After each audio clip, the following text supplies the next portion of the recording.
নমস্কাৰ বন্ধুসকল, মই আপোনালোকৰ সন্মুখত স্বামী বিবেকানন্দই কোৱা কেইটামান বাণী উপস্থাপন কৰিছোঁ। আহক বাণীকেইটা আমি অলপ চাই। স্বামী বিবেকানন্দই কোৱা কেইটামান বাণী হৈছে এনেধৰণৰ। নম্বৰ 1, আমি বিশ্বাস কৰোঁ যে কোনোৱে কিছু পোৱাৰ উপযুক্ত হ'লে কোনো শক্তিয়ে তাক বঞ্চিত বা তাৰ পৰা এৰাব নোৱাৰে। নম্বৰ 2, কাকো ফাঁকি নিদিবা, নিজেই ফাঁকত পৰিবা।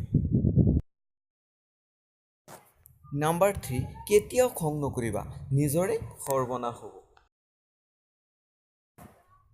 নম্বৰ 4, আমি যিবিলাক কাম কাজ কৰোঁ সেয়াই পৰম পিতাৰ কাম।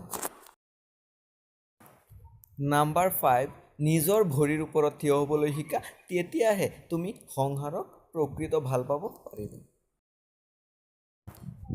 নম্বৰ 6, মানুহক সেৱা কৰাই ঈশ্বৰৰ সেৱা কৰা।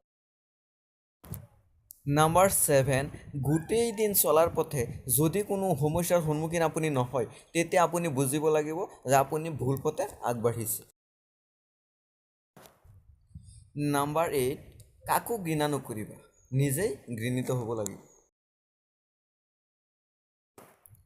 নম্বৰ 9, যি পাৰ হৈ গৈছে সেই অতীতক লৈ আৰু উভতি নাচাবা, কেৱল আগলৈ চোৱা আৰু অসীম শক্তিৰে অদম্য উৎসাহেৰে আগবঢ়া, তেতিয়াহে মহৎ লক্ষ্যত উপনীত হ'ব পাৰিবা। নম্বৰ 10, ভৱিষ্যতে আমি যি হ'ব বিচাৰোঁ সেয়া বৰ্তমান অৱস্থাৰ কাম কাজে নিৰূপণ কৰে, সেইবাবে আমি কেনেকৈ কি কৰা উচিত সেইটো জনা দৰকাৰ।